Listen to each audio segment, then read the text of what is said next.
दगडावर दगड, लाकडावर लाकड घासून अग्नी निर्माण केला आणि अग्नीच्या सहाय्याने मित्रत्वाची शपथ घेतली आणि एकमेकांच्या पत्नी एकमेकांना मिळवून देण्याचं काय केलं?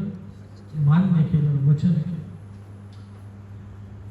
लक्षात ठेवा, वाल्मिकी रामायणामध्ये सांगितलंय की वचन देत असताना काहीतरी साक्षीभूत ठेवलं पाहिजे, तर त्या वचनाला काय असतो?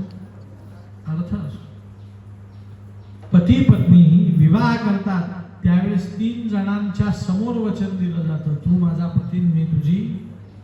कोण कोण? देवाग्नी द्विजसन्निधौ. देव अग्नी द्विज म्हणजे ब्राह्मण. देव अग्नी आणि ब्राह्मण यांची काय असते? साक्ष असते. आमच्या सुग्रीवाने अग्निनारायणाला साक्षीभूत ठेवून माझी पत्नी मला मिळवून दे, तुझी पत्नी मिळवायला मी काय देईन? मदत करेन, सहाय्य करेन, वचन दिलं. मग सुग्रीवाची पत्नी पहिल्यांदा मिळवून द्यायची ठरली, वालीकडे होती. मग रामचंद्रांनी सांगितलं, तू आणि वाली समोरासमोर या, मी पाठीमागून काय करतो? बाणाचा प्रहार करतो. सुग्रीव गेला, वालीला पुकारलं, वाली धावत धावत आला. पण त्या वालीने सुग्रीवाला एवढं वाजवलं, भ्रूसहितवान ताडिदांच अर्धमृत्युम स्मरे. जणू काही त्या सुग्रीवाला स्वतःचा काय दिसू लागला. कसा तो पळून जीव वाचवता झाला. रामाला येऊन दुसरं देऊ लागला. रामाला सांगतो, रामा तुझ्या भरोशावर युद्धाला गेलो, तू बाण काही सोडला नाही. रामाने सांगितलं, मी बाण तर सोडणारच होतो, पण कसा सोडू? तुम्ही दोघेही काय होते? दुसऱ्या दिवशी सुग्रीवाने पुष्पमाळा गळ्यात घातली, परत वालीला बोलवलं. आज माला रहित वाली लक्षात आला. प्रभू रामचंद्रांनी पाठीमागून बाण मारला. वालीचा काय केला? वध केला. वाली हा मृकुंड ऋषींचा शिष्य आहे. मृकुंड ऋषींनी त्याला वरदान दिलं होतं, तुझ्या समोर जो लढायला येईल त्या व्यक्तीचं डबल बळ तुला. मग रामाच्या डबल बळ कोणाचं आलं असतं? वालीच्या. म्हणून प्रभू रामचंद्र समोर गेले नाहीत. कुठून बाण मारला? पण युद्धशास्त्रात मागून बाण मारणं हे नीतीत बसत नाही. मग कृती चुकीची गेली. म्हणून रामाला श्रीकृष्णावतारात शेवटच्या क्षणी चुकून बाण शरीरावरती काय करावा लागला? तो बाण उधार राहिला. वालीने सांगितलं, रामा बाणच मारायचा होता, पुढून मारायला पाहिजे होता. प्रभू रामचंद्रांनी सांगितलं, पुढच्या जन्मात हा तुझा बाण मी उधार ठेवतो, तू मला मागून बाण मार, मी तक्रार करणार. वालीने आपला पुत्र अंगद श्री रामचंद्रांच्या ताब्यात दिला. सांगितलं, रामा आजपासून हा पुत्र तुझा. सुग्रीवाला राज्य वालीने जिवंतपणे देऊन टाकलं आणि मग वालीने प्राण सोडले. सुग्रीव आता वानर सैन्यांचा राजा. असं आहे, आपलं काम झालं, गरज सरून सुग्रीव आता महालातच बसून राहू लागला. रामाची पत्नी शोधण्याचा प्रयत्न करत नाही. हे पाहून रामाला राग आला. लक्ष्मणाकरवी एक बाण देऊन दाखवला. म्हणे या बाणाचं नाव आहे रामबाण. सुग्रीवा सावध राहा, हा जर बाण मरवी लागला तर तुझे काय जातील? प्राण. सुग्रीवाने 18 पद्म वानर जातींना बोलवलं आणि 18 पद्म वानर जातींना सांगितलं, सीतेचा काळ्या शोध घ्या. दक्षिण दिशेला हनुमंत, जांबवंत, अंगद, नल, नील आदी वानर जात आहेत. त्यांच्याकडे या श्री रामचंद्रांनी सांगितलं की लंका बहुतेक दक्षिणेला असावी, त्यामुळे दक्षिणेच्या वानरांनी सीतेचा शोध कसून घ्यावा. सगळे वानर हनुमंत, जांबवंत, अंगत, नल, नील, प्रहस्त आदी दक्षिण भारतात समुद्राच्या तीरावरती आले आणि समुद्राच्या तीरावरती त्यांना स्वयंप्रभेची गुहा दिसली. कसली गुहा? त्या स्वयंप्रभेने सांगितलं, हनुमंता, विभीषणा, हे जांबवता, सीता सापडेल का तुम्हाला? म्हणे आम्ही सीतेचा शोध घेतोय. म्हणे तुम्ही डोळे उघडे ठेवून शोध घेतात हे काही बरोबर नाही. म्हणे मग म्हणे लंकेत रामकथा चालू आहे, सगळेजण डोळे बंद करून शोध घेतात. तसा शोध तुम्ही घ्या. तुम्ही शोध कसा घ्या? डोळे बंद करून शोध घ्या. कोण सांगतंय हे? नाव सांगा. स्वयंप्रभा.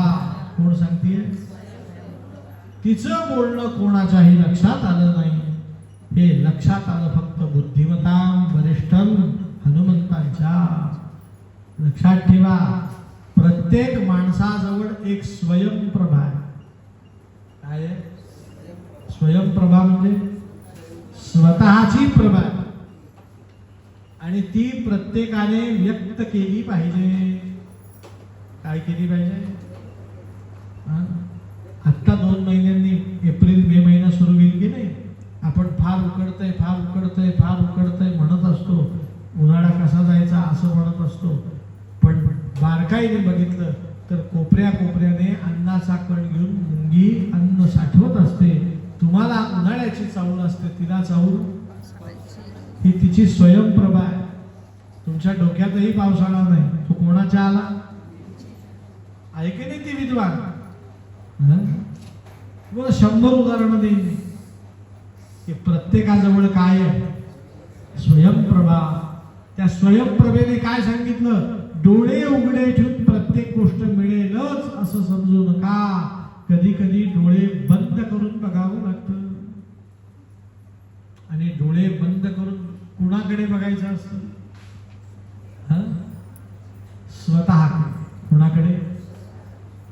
तुम्हाला एक गंमत सांगतो मी. एकदा जय जयकार करा फक्त.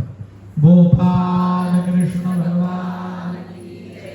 उदाहरणार्थ माझं ग्रॅज्युएशन कंप्लीट झालं, पोस्ट ग्रॅज्युएशन कंप्लीट झालं, PhD झाली आणि आता नोकरीच्या शोधार्थ मी गेलो फाईल घेऊन. तर मी नोकरीसाठी काय द्यायला जातो? मोठ्याने सांगा. बरोबर, मोठ्याने एकदा सांगा बरं. परत काय द्यायला जातो? त्या इंटरव्ह्यू मध्ये समोर एक साहेब बसलेले असतात आणि ते माझी फाईल बघतात आणि मला प्रश्न विचारतात. बस माझं सांगणं संपलं. आता ऐका. पदवी कोणाची? माझी. शिक्षण कोणाचं? नोकरी करायची कोणाला? ज्ञान कोणाचं? ते ज्ञान फाईलीच्या रूपाने मी त्यांना दाखवलं. ती फाईल पाहून त्याच्या आधाराने मला प्रश्न विचारले जातात. मी फाईल मध्ये जे लिहिलं त्याच्या बाहेरचं मला काही विचारलं जात. मी इंजिनियर असेल तर इंजिनिअरिंगचं मला विचारलं जातं. डॉक्टर असेल तर ज्या क्षेत्रात शिक्षण घेतल्याचा मी पुरावा सादर केला त्याच्याच संबंधाने मला काय विचारले जाणार. मग त्यांनी प्रश्न विचारण्याचं कारणच काय? मी तर पास झाल्याचं काय घेऊन गेलेलो आहे. मग तो म्हणतो ते प्रशस्ती पत्रक तुमच्याकडे असे ना का? तुमचा आज इंटरव्ह्यू आहे. तुम्ही आज स्वतःला काय पाहता? इंटर म्हणजे आत आणि व्ह्यू म्हणजे इंटर म्हणजे आत आणि व्ह्यू म्हणजे पाहणे. आत पाहणे. तुम्ही 5 वर्ष ग्रॅज्युएशन, 2 वर्ष पोस्ट ग्रॅज्युएशन, PhD केली, 7 वर्ष स्वतः काय शोधलं ते आम्हाला सांग. याला काय म्हणतात? इंटरव्ह्यू. आत बघा. आत बघा. आपण कुठे बघतो? बाहेर बघतो. फार बाहेर बघू नये. कुठे बघावं? आत. स्वयंप्रभेने सांगितलं हनुमंता इंटरव्ह्यू स्वतःकडे बघ. लंकेमध्ये जाण्यासाठी फक्त योग्य तू एकटा.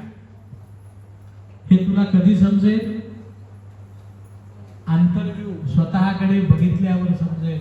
म्हणून हनुमंत दक्षिण भारताच्या समुद्र तीरावरती भल्या मोठ्या शिलाखंडावरती उभे राहिले आणि उभं राहून त्या हनुमंतांनी जोरदार गर्जना केली आणि गर्जना करून श्री हनुमंत 100 योजन समुद्र पार करून लंकेमध्ये आले. आता हनुमंतांनी गर्जना काय केली एवढं तुम्हाला सांगणार आणि आजच्या कथेची विश्रांती करणार. कारण तुम्ही ऐकण्याच्या काही फार मूडमध्ये असं मला दिसत निम्मे तर लोकांनी डोळे मिटले.